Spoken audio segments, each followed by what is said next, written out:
Welcome to Ask and Learn. The domain for this one is x is all real. For intercepts, if we set x to 0, then y will be 1. And if we set y to 0, then x will be -1. There is no symmetry for this graph.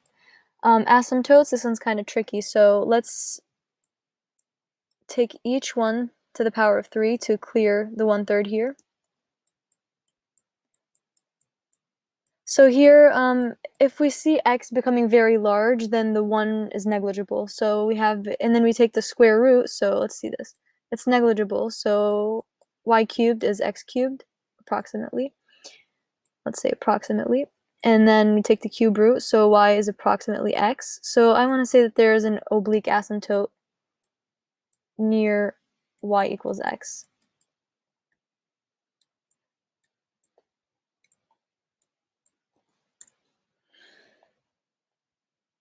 The next thing we have to do is find y prime to do the first derivative test to show where it's increasing and decreasing. So y prime is 1/3 x cubed plus 1 to the power of -2/3 times the derivative of the inside, which is 3x squared.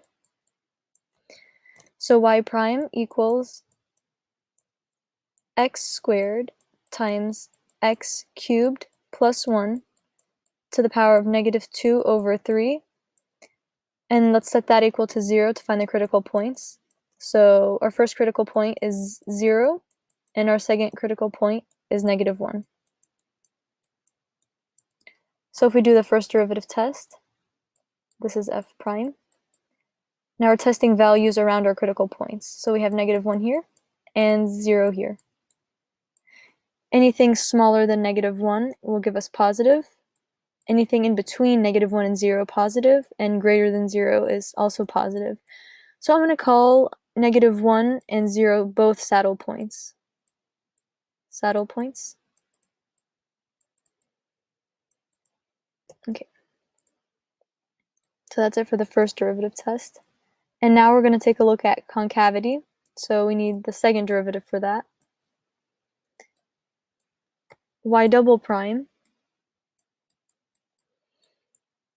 is going to be 2x over x cubed plus 1, and that's all to the power of 5/3. Set that equal to 0. So x is 0. And if we take a look around 0 for our second derivative, f double prime, it's positive before 0 and after 0. So they're concave up for both.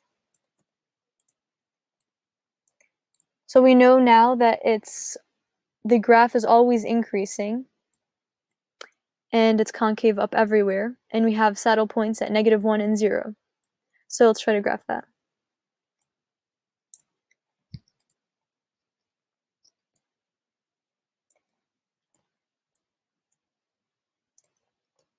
Intercept at 0, 1.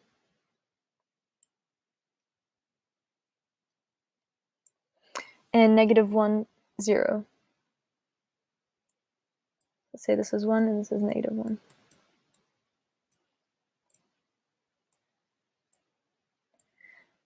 And now we know it's always increasing and concave up. So it's going to look something like increasing concave up. And here we have a saddle point, and here we have a saddle point. But it's always going to be concave up. And it's always going to be increasing, so it has to look something like this in order for it to be always increasing. And keep in mind that there is a vertical asymptote at approximately y equals x. I mean oblique asymptote, sorry. So that our graph approaches but never touches this line.